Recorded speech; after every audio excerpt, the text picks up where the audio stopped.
Monday Night Lights, Monday Night Lights, Monday Night Lights. Let's talk about what's been going on at Viking Ice Arena. You've never seen a league so exciting and tough and fast. It simply must be discussed on an equally exciting and tough podcast. What's it called? Monday Night Lights. Yeah. Monday Night Lights.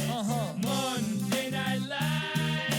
What's been going down on the ice? Who are the leaders? Who are the failures? The Ducks, the Tigers, the Nordiques, the Whalers, the Seals, the Americans, the North Stars. Who's gonna stall? Who will go far and earn the keg? Who's gonna earn the keg? We'll find out in time. Give us a holler on the whoop line.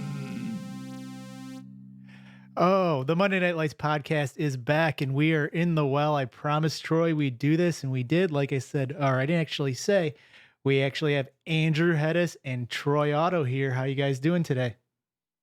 Feels good to be back, I guess, in this dangerous, dank and damp room. And all the D's, the alliteration there, but it's good to be back. Yeah, it's been a minute. Feels great to be back in the well. Came in, cracked the windows because want to keep the airflow going. Got the fan going. Piercy immediately yelled at me because he had the air conditioning on. I said I would reimburse him the 24 cents for the $24 for the increased AC cost for the hour and a half for our safety. But It also feels great you, to be back. It also lets you yell at the window too if you need help. Exactly. I will say this. I have nothing against safety first because as someone, if you've been in the COVID channel, I've been kind of ahead of that.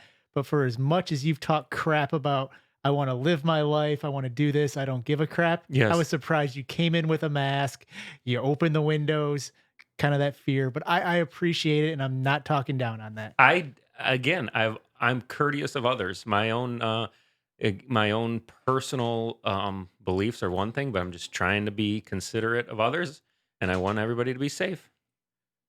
Here's a little aside. I mean, before we start the show, there's a COVID channel.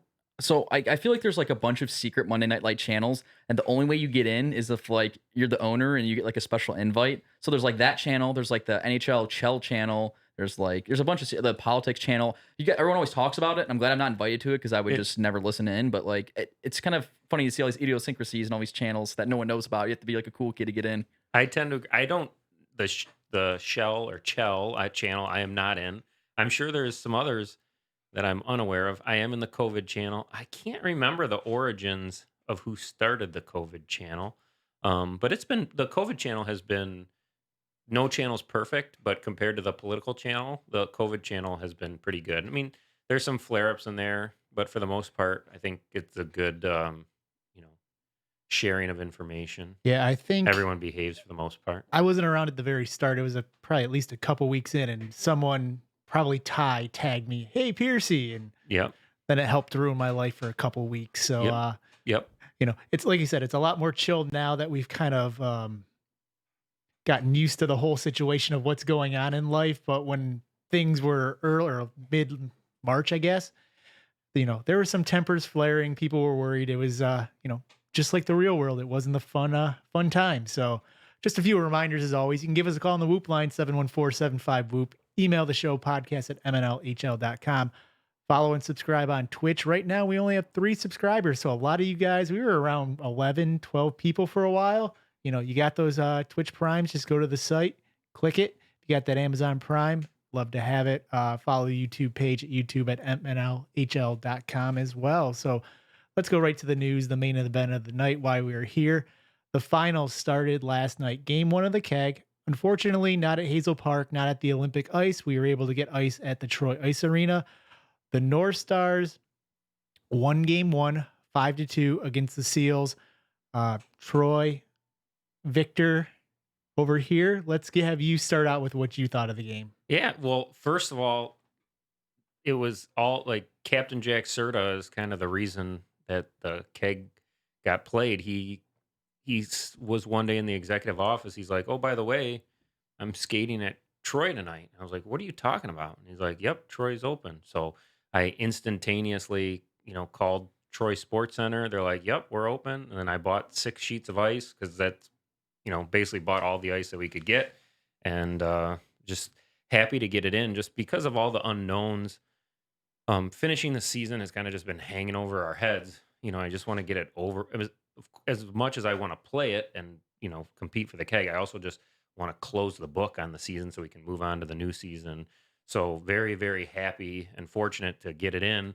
Especially, it was interesting because they opened, because there's that court case ruling out of Kalamazoo that the gyms could open. So then the hockey rinks are kind of in the same category as a gym. So then Troy decided to open. And then on the eve of gyms opening, then the U.S. Sixth Circuit Court of Appeals shut down the gym. So then it was like, crap, Troy's probably going to shut down. But then we called them the next day and they're like, nope, we're still open. So we're, kind of on, eggshells, but just happy to get it in. So hopefully they can stay open for, one more week and we can finish it off. But as far as the game goes, if there was rust on every level, rust for the North Stars, rust for the Steels, rust for the refs, rust for the timekeepers. It's like, and I will say in Panny's defense, the Troy rink has a unique, operation system. Hazel Park's clock is like kind of the standard. You see that in rinks everywhere in the U.S. and Canada. Troy Sports, I've never seen that set up in any other rink. So, the first period was just kind of back and forth, a lot of energy for both teams, but not a lot of performance. So we were just kind of, both teams were very active, and I thought it was back and forth, kind of trading chances. Not many great chances in the first period. Good effort, but just a lot of rust. Then we got a power play at the end of the period with, like, I think there was about a $1.47 on the first period when the penalty started.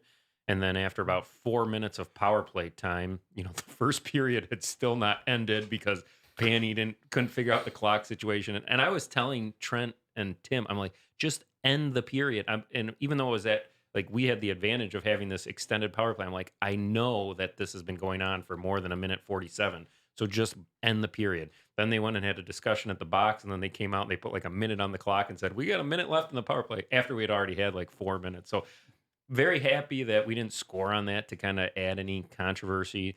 Then for the second period, they had like the 2-minute auto horn on. So we'd be playing. There's no stoppage. The horn goes off. Everyone's like, keep playing, keep playing.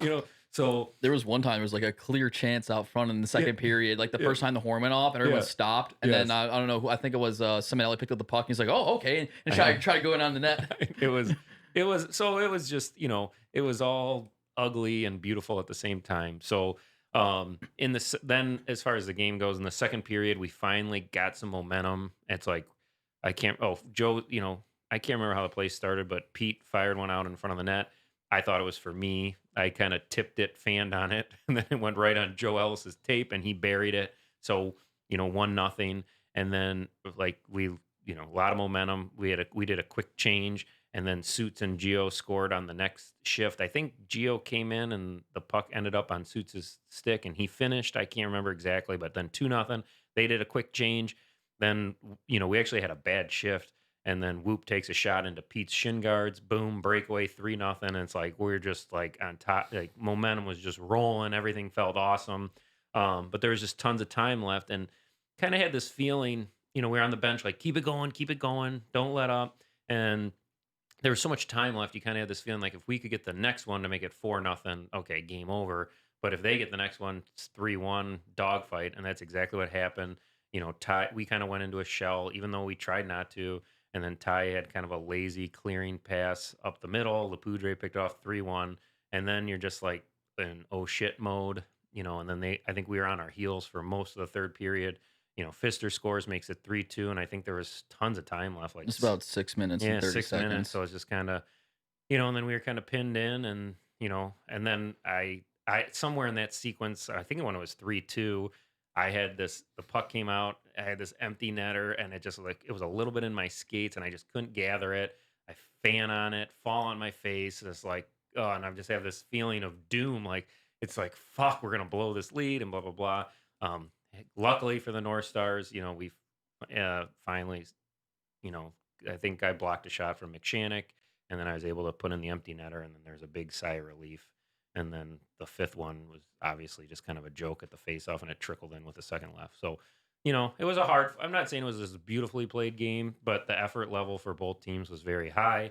Just happy as hell to win game one, and I think universally in the North, we were very very happy, but we were universally like, hey, we got to come back on Wednesday and regroup. We haven't won shit, and we know the Seals are going to come out with their hair on fire on Wednesday, and we'll see what happens. But I'd rather be up 1-0 than down 0-1. So that's it. Hedda, so how did you see the game? I felt it was like a microcosm of the North Star season. I think I kind of mentioned before we jumped on to the pod here.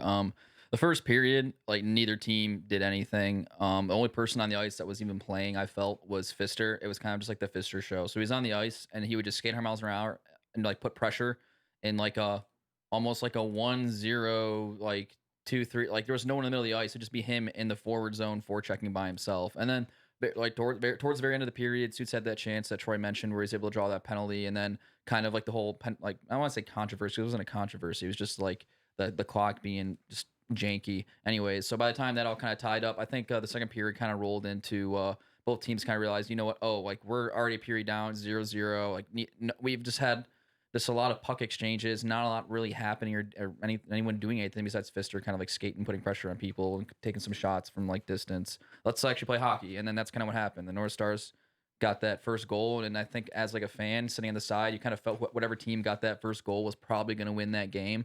It's just kind of the way the game was kind of touch and go, kind of feely, lots of turnovers and possessions at the top of each team's blue lines. And that continue to kind of bite the Seals in the butt when Troy mentioned earlier that Whoop, shot that one shot into Pete's shin pads and then had another turnover. And then even for the North Stars goal in the third period, it was a turnover in the top of the zone. Laputre picked it up and then just kind of threw it on the net. It wasn't a great shot, but it went in, and that kind of how it started their comeback train in the third one. So overall, the game was, as you mentioned, was a little sloppy, a little.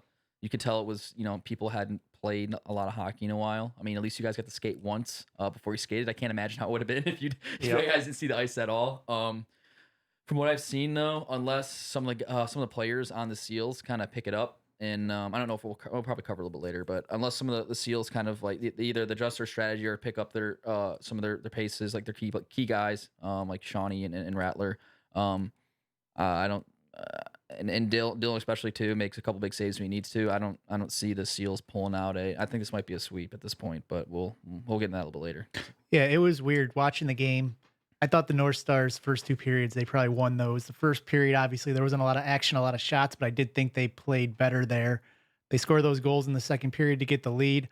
When I was part of the skate where the Seals had their warm-up game, and it felt like they were skating pretty fast and pretty good to me, but watching that game, everybody looked mostly slow. And I think part of that had to do with, people just didn't have their legs out there. I know when I skated, I fully didn't have my legs after a couple shifts. It was not that I was super tired. It was just, I didn't have that extra push in my skates. So yeah, it's interesting because Joe Ellis, most guys did get in. I'd say 18 out of the 20 skaters got in a first skate, but Joe Ellis was his first skate. I think Rattler was probably his first skate too. Mm-hmm. And it's weird because Joe made this comment. He's like, my cardio doesn't feel that bad. And I kind of had the same feeling. Like my cardio was fine, but my legs were just like I just didn't have any and my legs just had nothing to give. Like one little burst and then my legs. And when you don't have your legs, then it's like you kind of bumblefuck. Your legs go with your hands, And so, if it makes you feel better, you look like you put the same effort that what you normally do in a game. So. Yes. I mean, effort level is high. It's just like sometimes the body just doesn't cooperate, So two different things. Yeah, I get that. But yeah, I know you were talking about Fister skating pretty hard. I thought Alan Z, he skated really hard the whole game as well. He didn't look like he missed much. I mean, I know on Instagram he looks like he plays a lot of tennis, does a lot of exercising, so he looked fast out there. But yeah, I thought the North Stars took control early. They got those goals. It's always tough when you get the lead like that to actually, not sit back too much and let up a goal or two here or there. You guys were lucky enough to get, let it back to one goal, but then get the empty netters to take it there. So, I mean, it could have been 3-3 in the third period. I think it was a save of the game Riley made that I think if Shawnee would shoot that puck like 10 times, I mean, I don't know if he's using his new pro return stick or what, but I mean, you got to when you're right there in front of the net, top of the crease, and the goalie's already committed downwards, like in a butterfly, and you gotta put that in the net. And he went to go to that far right pad, like slam it down low to like I guess I don't know, you would call it 6-hole or something. And Riley was able to do like this half split sick like Mike Richter kick save, and me, Cam, and everyone inside was like, oh whoa, that's the game right there. It was a great save. That kind of Yeah, that was definitely the save of the game and the momentum saver. And I think I've been in Shawnee's position before, and I'm thinking that Shawnee probably thought he kind of had the whole net, and was just like, very, if in the hindsight being 2020, probably would have elevated that puck, but I think he probably thought he had kind of the full net, and then Riley just got the pad over there, and that was definitely huge for us because obviously if it's a 3-3 game, then all the momentum in the world would be with the Seals, and and then the North Stars are just kind of like, holy fuck, what did we just do? you're going out to the parking lot to finish the game in OT. Yeah. But I mean, I know Rubes is playing pretty good defense on Shawnee too. But normally, I think if it's a regular season, I've seen Shawnee in those situations before where he's got someone hanging on him. He just has that strong core and stuff, and that strong stick skills and puck skills that he maintains possession, and he'll still slot it home. So it's kind of weird yesterday to see him not like convert that chance, and he had a couple other chances yesterday. I was like, oh, is that the new pro return stick? Or is Shawnee just not have his legs yet? So tomorrow, actually, July 8th, is going to be game 2, 8:45 game. If a game 3 is necessary, it'll actually be this Friday. So we'll have a keg winner by the end of the week. That game is at 8 o'clock.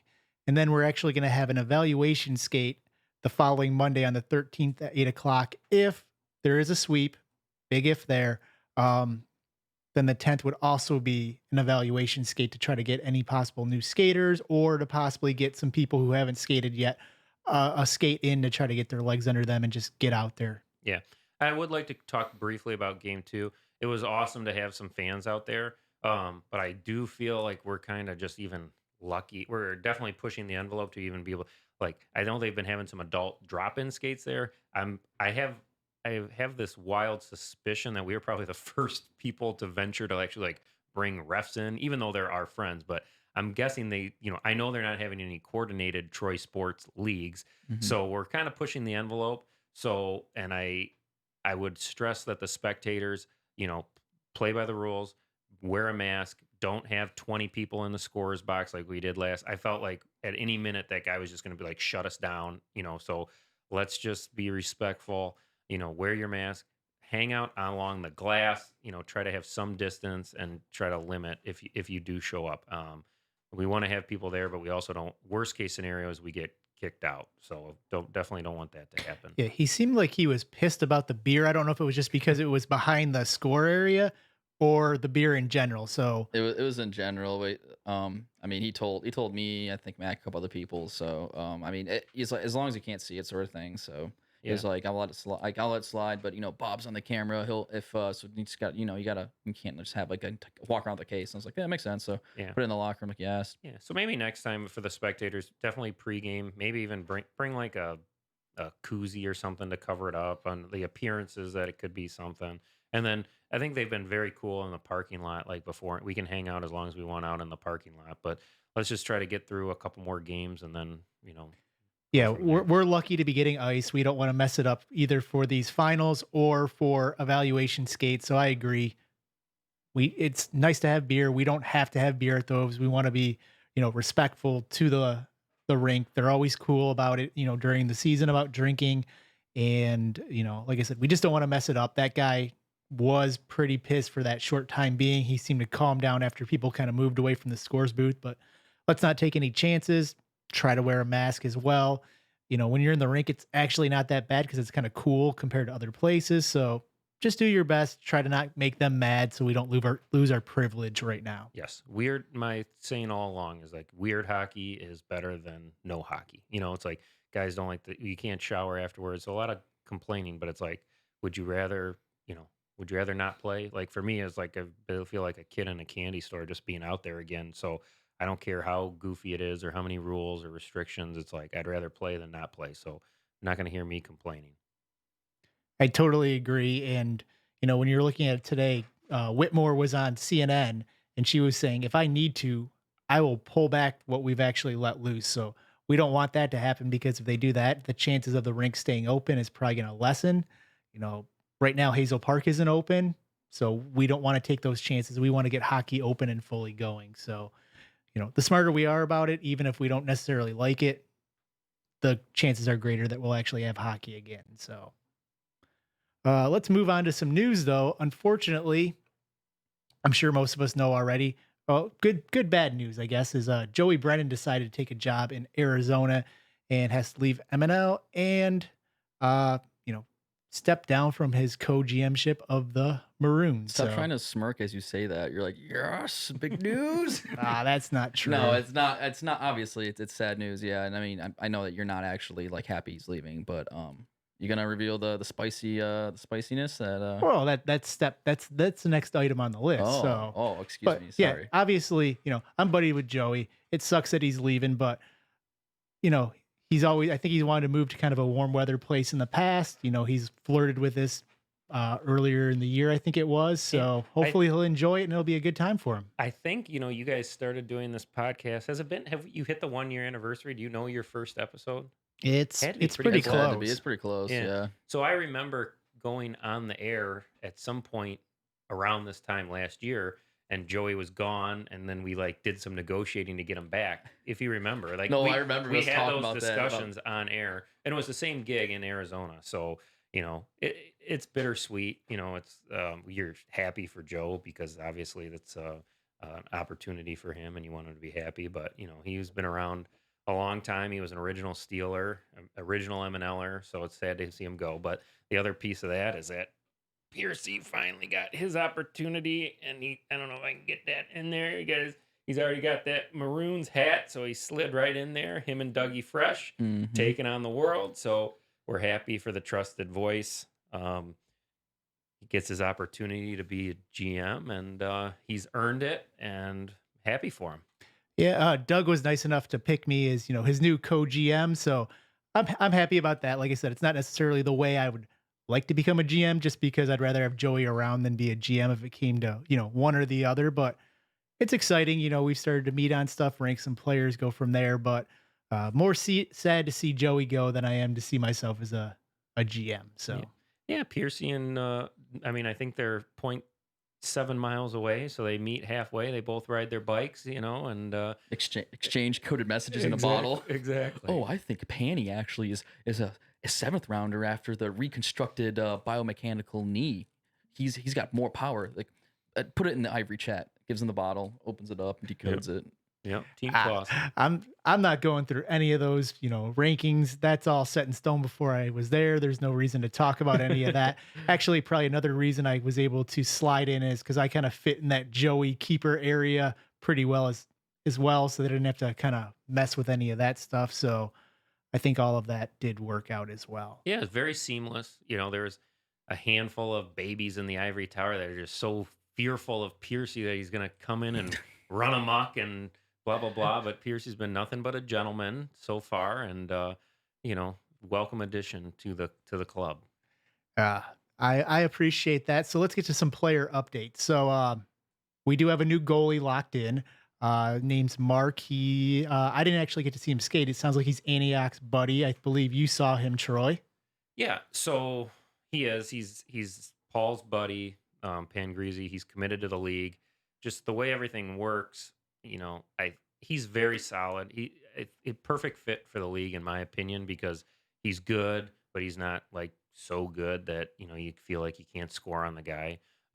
So he fits right in there. I think he's gonna, given the current goalie climate, like assuming, I think the Whalers have the number 1 goalie pick, so They do. I could see the Whalers taking a flyer on this Pangreasy guy. But if they want to take, you know, a Dylan or a Cam, you know, I could see that too. But if the Pangreasy is available at the second spot, like, he will be an American just because he's Antioch's buddy. That's where he's slotted. So for the guys like me sitting there at, you know, like 4 or 5 with the goalie pick, or 6, I think we have 6. It's like there's no chance I'm going to get him. But I think he's going to be a good fit for the league. I hope as long as he shows up every week. But ability wise, I think he's right there. He's going to be he'll step right in and be one of the top half of the league goalies.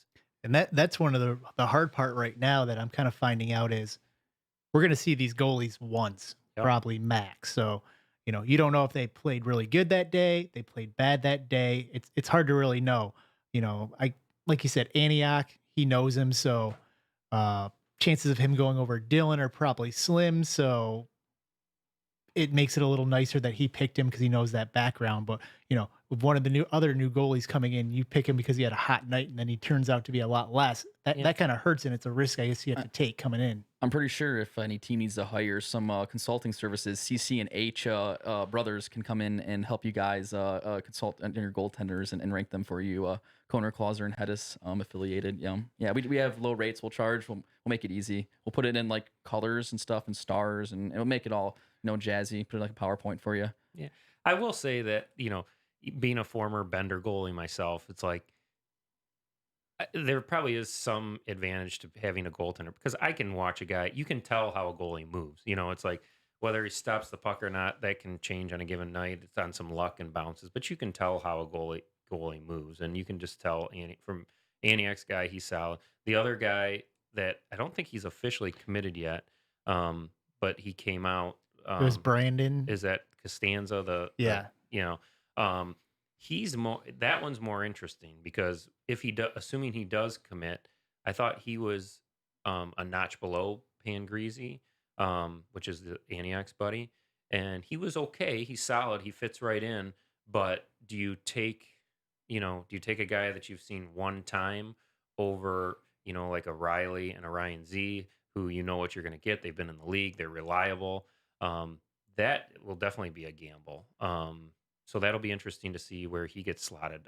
I could see him going, and again, then we still have a whole nother goalie that we haven't even seen yet. So the goalies are very interesting, but I could see that Costanza guy. I could see him going as high as like a 4 or a 5, and I could also see him going as number 7. So that will be interesting. Yeah, I actually got to see him in person. He reminded me a little bit of Cam, kind of how he moved. He seemed to, I felt like he wasn't giving it his all maybe during, I guess it's a drop-in type skate. Yeah. His leg pads seemed a little narrow to me compared to other goalies as well, but he moved good. He seemed to have, the basics down, like you said, perfect fit in the league. He's a guy based on the one skate where maybe he gets drafted later, like you said, but then turns out to be better than we realize as well. Yeah. He did. It's funny because when he skated out, goalie's always interesting. You can never tell the age because I kind of thought he was more in like the 25, 30, 35. And then we got in the locker room and I think he's on the older side, not like 50. I thought he was younger too. But I think he's, what's his connection to the league? Is it the Admirals? So, he knows Skillman. Apparently I don't know if he filled in or was the Admirals goalie or. Well, maybe Skillman can let us in, but my guess is he's probably 40, 45 years old. Skillman's a pretty tight-lipped guy. He seems like he'd be trying to keep that information to have him slide to the Tigers. Yeah. Where are the Tigers? I think they're last. The last again. Okay. Yeah, it'll be interesting. And again, I mean, Monday Night Lights conspiracy to put Tigers last goaltending draft. And you know what? It's like, and I'm sitting here. It's like how you finish a season. Like, if we win the keg with Riley, how can I not? And Riley's available. How could I not? Take him next year. But if we blow it and we lose 2, of course it's going to be the goalie's fault. So it's it's interesting. That kind of changes your perspective on things. And then we'll talk about this. It's the same thing with Sutsy, with Doc Hollywood not being in the draft. And it's like, if we win the keg, it's like, and Sutsy's sitting there at number 4 and Pete's sitting there at number 4. It's like, how do you choose between two of your 2 guys that won you a keg, if that happens, Yeah. Whereas if we lose it, it's like, maybe I'll take Serda, who knows? Yeah. And I did ask Cone about Costanza, and he has an invite out, but he hasn't officially accepted or rejected the actual invite. So we're still waiting to hear that as well. So we're supposed to have another goalie come, I believe, Monday. Correct. I'm not sure his name. That's Cone's boy, that he's pretty excited about. So what's that guy's name? Is that the one that's Lance? No, that's that. He's mentioned. The Lance Perani's guy is out. Okay. I think his name is Brett. I think maybe if Cone's listening, he can chime in. But Costanza apparently is 37, according to Skillman in the chat. Okay, ooh, spicy take. That sounds about right. Okay.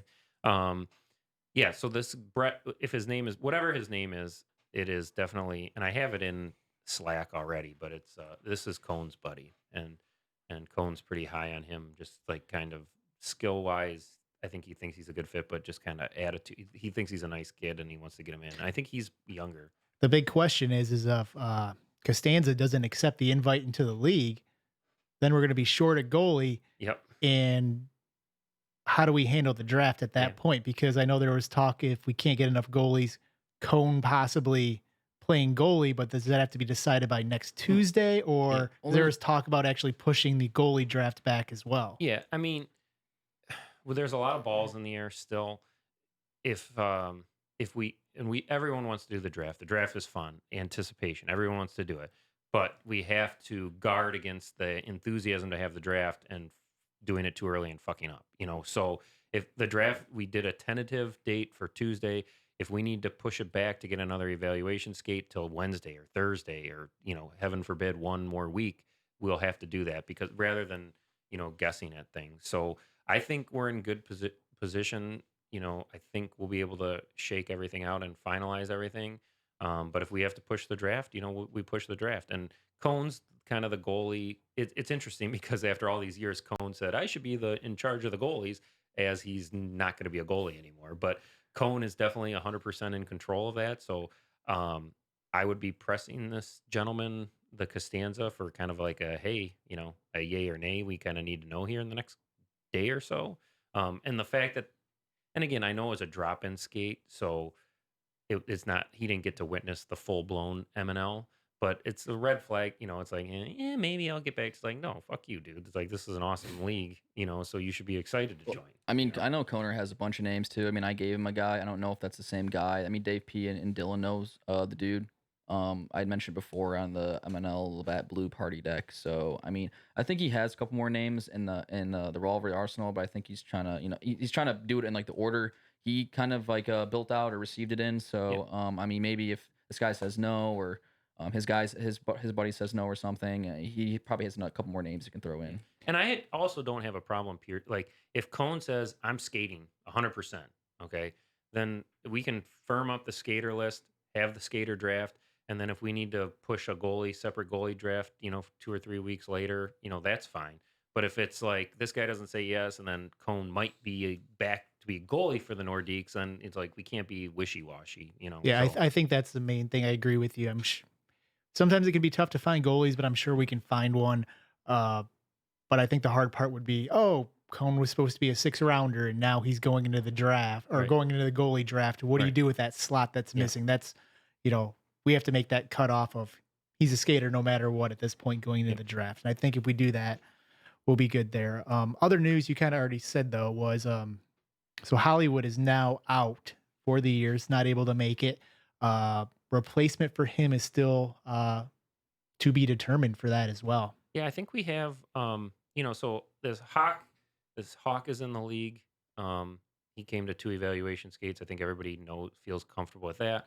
I think Dougie's buddy Retkowski has, he Supposed to be skated. coming on Monday. Yeah, he skated a couple times in the spring, and he's coming on Monday, possibly Friday. So I think he's pretty much got a spot. So the Doc Hollywood spot, I know Manny has a buddy coming, Serda has a buddy coming, so we have at least a couple options there. If for all these people, anybody listening, if you have a buddy that you think would be a good fit for MNL, now's your time. There's an evaluation skate on Monday. If any new evaluated player, gets top priority. So if he can skate on Monday, he's in. And then we'll just kind of sort it out from there. But it's all very tight, then doing this last Monday and then a draft on Tuesday, it's all a little scary. Like as I'm sitting here talking, I'm thinking Probably should maybe just push it. Honestly, you should push it back a week. at least, and if not a week, even to like maybe Thursday, just to have a couple days. So we'll see. But Now I had a question for you since you're kind of a neutral party here. Hollywood first rounder. Mm-hmm. He was supposed to be in. People have been preparing for that many high level players. Should we be looking to what talent level should we be looking to replace him with? Should we try to stay at a high level value? Should we go to a mid level, low level? Does it even matter? I guess it just kind of depends on the direction you want the league to go. I would be, I guess, in the category of it doesn't matter, quote unquote, because it's not a singular decision unless it's the Ivory Tower's singular decision, right? And I guess it's Troy and Pandy's decision ultimately, right? I mean, you guys are like the commissioners in the league, but if the league doesn't want to get better faster and they want to make this league open and available to people that are more benders like of the league that can keep pace with even some of the top guys, like you can. But the Proctor stopper, Piercy, we're sitting right in front of you. So I mean, you can keep pace with Proctor. I mean, if you have to, sometimes like skating him down in the corners and things like that. I mean, you want to bring in a guy that's so high end talent, like another Matt Taylor, that like every team gets one Matt Taylor, or do you want like a better gradient and bring in a lower guy, another like a guy like Wilkie or Hal or somebody, and make the last rounds have make every team be stuck with like one or two benders. So it's different philosophies on how you want to go throughout adding that extra player to the league. If you're just going for again, I don't know who's gonna fill that spot, but if you're just going for like a pick for pick, you'd probably want to add a first rounder in, yeah. But I mean, if you're the ultimate, or not the ultimate, but I guess the finality of like the goal of the league, the final goal of the league is to have a league that the average player is like a fifth rounder, and there's and like their fifth rounder is like Skillman, Dave P, Turnbull type, like Dougie type of like players, then maybe adding a lower end guy is what you want. But if you want more, you want more outlet passes and quicker forwards, quicker speed games in the boards and in the middle of the ice, maybe adding an extra, elite player might, like Doc Hollywood kind of level, might be the better route. So you kind of have to actually ask the commissioner and the other commissioner that's not here right now, Mr. Panty Dropper, and whoever else in the Ivory Tower, kind of that big question. Or maybe you do a league poll about it. I don't know. It's up to you. At this point, I mean, I don't really have much of a say. So I'll go next. I don't really know how that works either. I guess my thing would be is first, we want to make sure that everybody sees a person skate, kind of know their ability, so no one gets that big, oh, we think he's a fourth rounder. Someone takes him in the fourth, he turns out to be a second. My biggest thing, I think, is we want someone that fits in with Monday Night Lights. I care about that more than someone being super good, super bad. They're fun, participate in Slack, hopefully, just a good overall guy is kind of my big thing. But as long as we're prepared and know who it is nice. The timing thing's also tough as well, because, people are talking about things behind the scenes, what kind of moves you want to make. Well, you want to know how that chessboard's playing out before you make those decisions of what you want to do with, A move or B move as well. So the timing's nice, and just knowing that ability of the player, I think, is what matters. Yeah, and I will say that where you fall in the draft is completely random. Different from last year, I think. Again, I can't remember the exact timing, but if you recall, the Seals and the Deeks had a trade worked out, and then someone bailed from the league, got added to. I can't remember, but they had some deal done with an expectation that player X would be available, and then it didn't happen, and then they reversed it. So that's not the situation here. Like, for example, we had the draft lottery, and then if the Maroons made a trade with the North Stars, for their number 4 overall pick, anticipating taking Doc Hollywood there, and now Doc's there, I would be, I'd be like, hey, we should probably try to get someone to fill Doc's shoes. But, nothing has changed. You're promised nothing but your spot in the draft. No one's guaranteed a player pool. So I agree with Piercy. Now if a player fits all the other criteria and happens to be at a similar skill level and then Doc, great. But I wouldn't make that the triggering. If this were post-draft, we'd be having a whole different discussion. But pre-draft, I think finding the right fit, getting them evaluated are the top factors.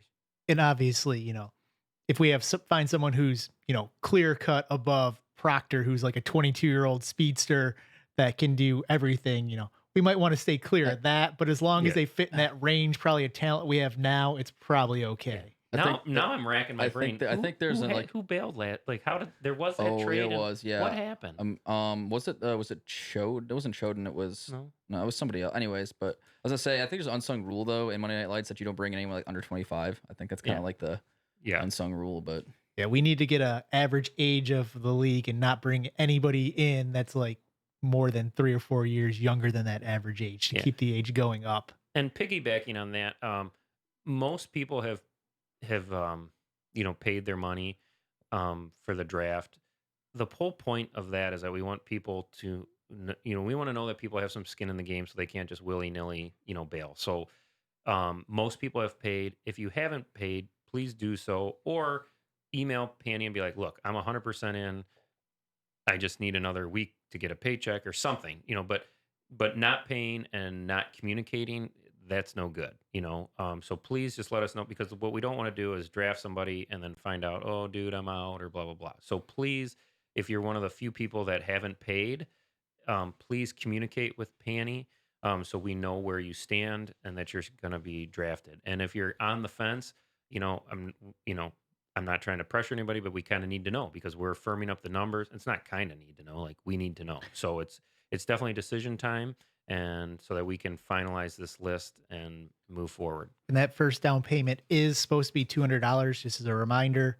Um, if you paid for spring, that went towards the fall. Yep. But yeah, let Drager know, either get the payment into Drager or let him know just where you stand and where things are going, so we can appropriately, make plans for that. Speaking of which, July 14th, 8 p.m., supposed to be the draft as of right now. There's a couple things there, just firming up the list, how long that'll take, even goalies. And then also, we still don't totally know about a location as of yet as well either. Yeah, we had the bowling alley sponsorship. I don't know who has reached out, because with these bars being closed, the bowling alley is unique because they're a bowling alley that happens to be a bar. So The bar port, actually, ironically, and this isn't allegedly. This is actually, I just happened to run in to Liz from the bowling alley the other day at up at Cozy's Lounge before the bars all closed down, and she was saying that, and I believe Peso and Cam have spoken to Heather too, but she said that the bowling alley side's actually like closed right now, but the bar's open, and they're open from like 5 days a week until like 12 at night, and then like the Saturday, Sunday they're open like a normal time. Now with like the way it is, with the bars being closed, it's probably gonna be limited to like only a couple days a week, she was saying. But it's something they have to go reevaluate. Yeah. So what we're kind of kicking around is, obviously doing it outdoors makes the most sense for a lot of reasons. If the bar is closed, even if the bar wasn't closed, like, having 50 dudes in a confined, sweaty bar room is probably a good way to, exchange COVID if someone happens to have it. So probably not smart on a lot of levels. So we had kind of talked about, doing it in someone's backyard, possibly mine. Which is tough if you have 50 guys on a Tuesday. It's just a lot. And I'd be willing to do it, but I think what we've kind of landed on, which makes sense, is let's do it in the Troy Sports Center, parking lot, because they have been good about letting us kind of hang out after the skates. They're already open, so I don't think like the possibility of like the cops rolling up on you is low, because a lot of this we discussed possibly doing it at a city park. But most city parks, where they have the space, but you're not allowed to bring alcohol. So, does that count for metro parks too? I mean, like if you went to like a Stony or Kensington or something. I don't know that for sure. That was kind of more local parks.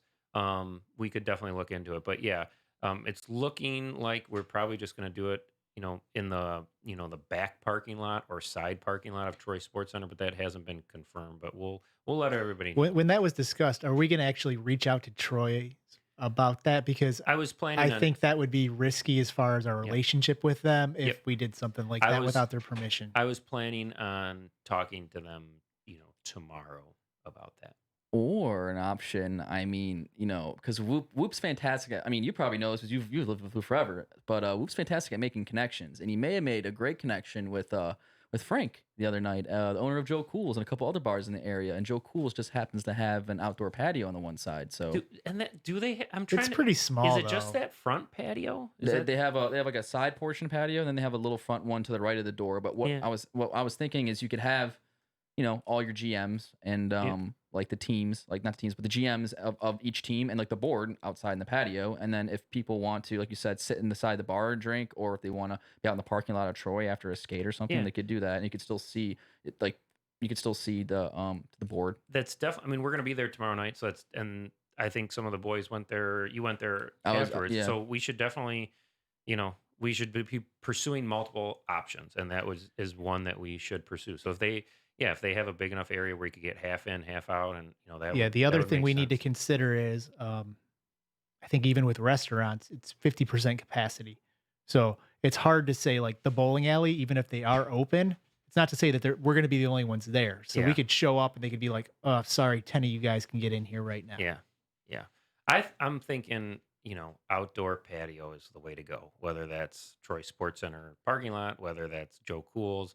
If there's another, if anyone has some great idea of a big ass patio setting, um, I know there's one. I mean, you can't drink at firefighters, but like Firefighters Park has gazebos. I mean, but like, yeah, firefighter, I actually looked into that today because the Troy parks have a lot of parks that have pavilions set up would be perfect.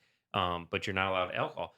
But if you get a permit, if you pay a small fee, you can bring alcohol. But unfortunately, their Parks and Rec department is closed. So I called park and they're closed. Then I actually called the Troy dispatch, the police department. I said, "Hey, I tried to get a permit, but they won't get it." I was like, so if we bring alcohol, would you look the other way? And they're like, no. Now, maybe he didn't want to be But that blessing over the phone, but that would be a risk if we host. this looks like a job for Officer Ron to pull some strings. Yeah, So that's possible. we'll have to message Officer Ron, see if he knows a guy in Yeah. Troy. I actually have one friend that's a city of Troy cop. I sent him a text message. He has not responded Ooh, yet. Fister with the hot take. Fister said B-Dubs has that tent along the side of the Troy parking lot too.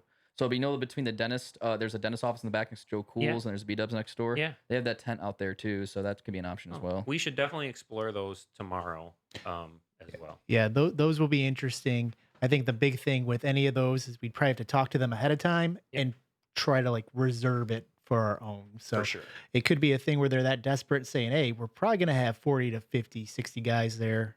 They're going to want to drink. They're going to want to eat. Yep. Get you a nice little, tab ran up. So, Yeah. as we said, we'll explore ideas. Right now, the draft is supposed to be the 14th, but with locking people in and just finding a spot that could change other things with like a metro park or something. A lot of those, don't they close at sunset? We're trying to start at 8, could be difficult as well. So The Seals could do everyone a giant solid by just laying down tomorrow, so we can Well, close up the keg and okay. use that Friday for an evaluation skate. Pre-COVID, your boy here, Spicy, was pretty all in on the Seals, the way they finished out their series and like the way they matched up and lined up against you. And then they went with a peculiar stratagem last night, lineup style, and some of the guys looked a little bit less or more rusty or less cement in the skates, or more cement in the skates. I guess it makes more sense than some of your better players. So like I said, I definitely felt like it might be a sweep coming up, but you never know. You never know with how everything pans out. It's interesting because I know this wasn't on Piercy's itinerary, but No, definitely wasn't.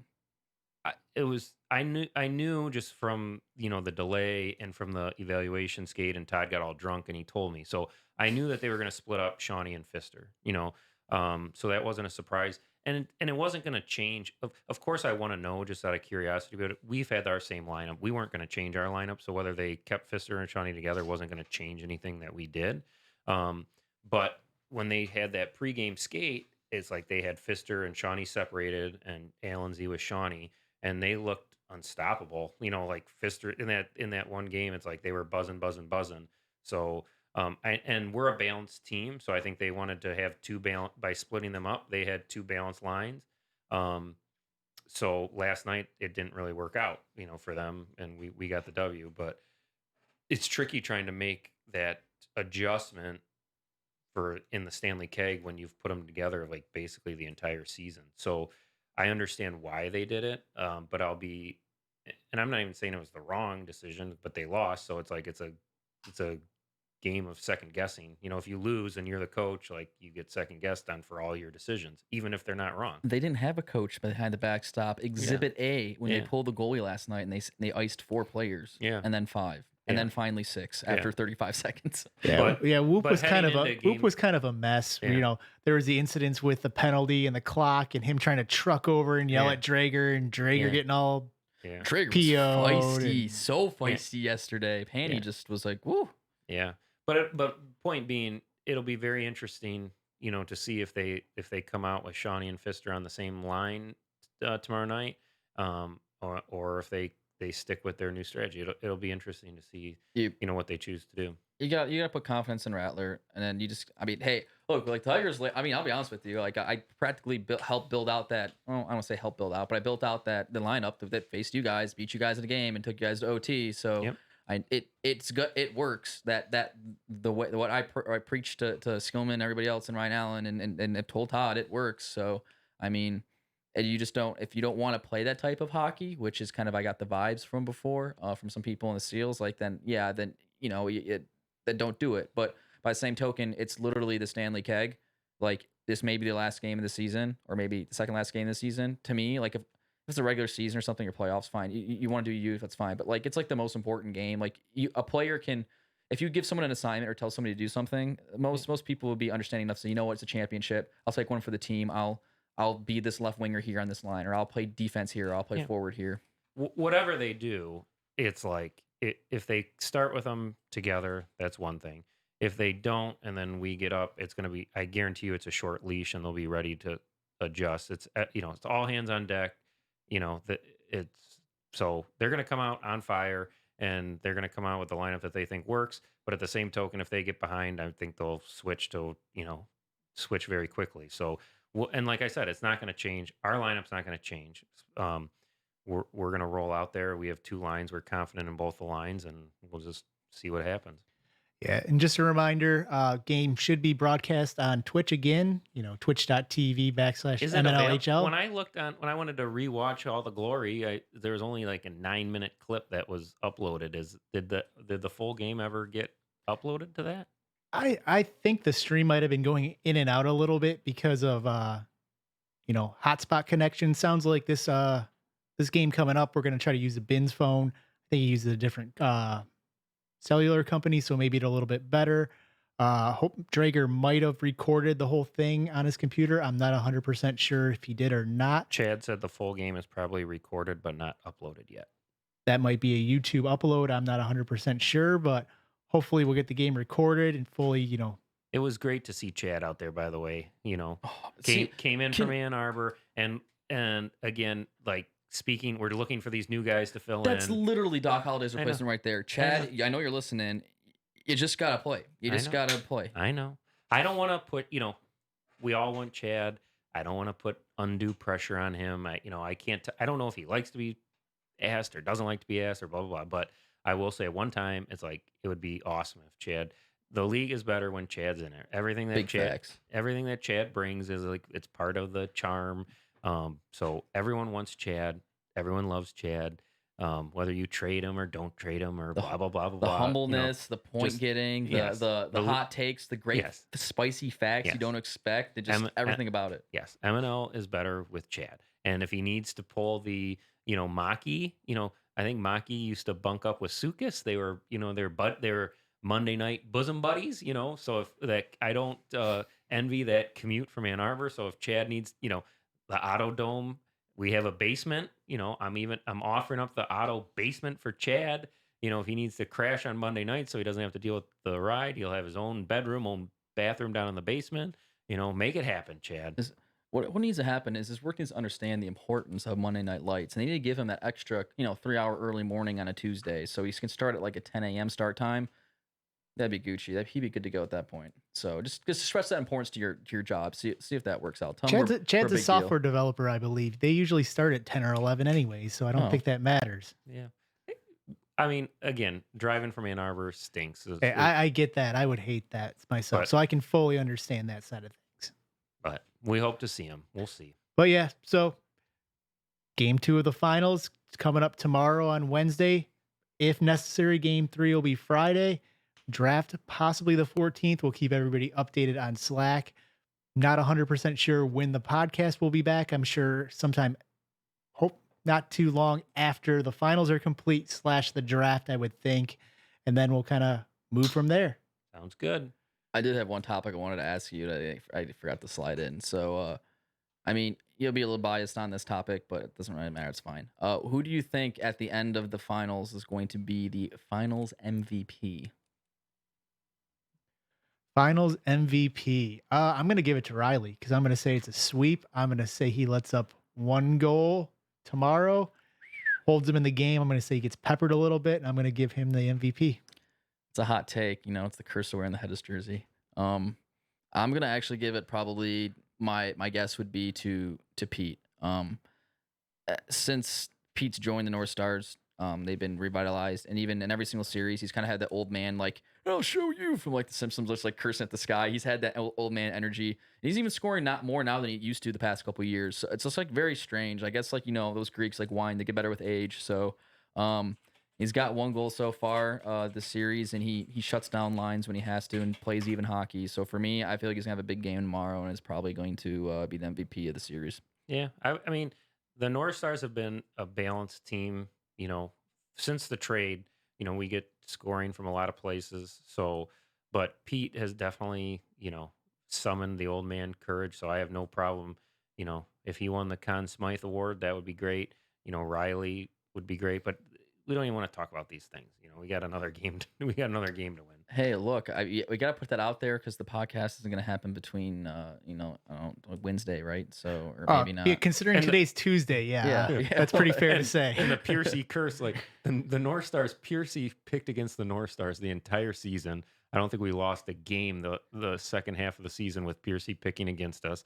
Then he picks the Tigers to beat us in the series. Then we smoke the Tigers 8-1 in game 1, and then he's on the North Stars bandwagon. We promptly lose to the Tigers and barely survive in overtime. Then he picks the Seals to beat us. Now he's predicting us to win. Huge kiss of death. Anytime Piercy has jumped on the Superfly Snooker bandwagon, it's been bad news for the North Stars. I still haven't got my North Stars shirt I was promised by the Otto brothers. So Ooh, they're not going to give it to you until they win. Yeah. We were hoping to draft the Proctor set. He was high on my draft board. Not anymore. Not anymore. Hey, I hear the actually rumors. Maroons and North Stars look for a pre-draft trade between GMs. Ty goes to Maroons and Piercy goes to the North Stars. Who knows? I haven't been involved in those conversations, so anything is possible. My sources say I'm like. But yeah, I think it was good to be back. Are you happy to be back in the well? Great to be back in the well. It's getting a little hot in here, but yeah, we can turn the AC on when we're out of here. We can turn the AC on, but we are over. Be safe. Good. Perfect time. 55.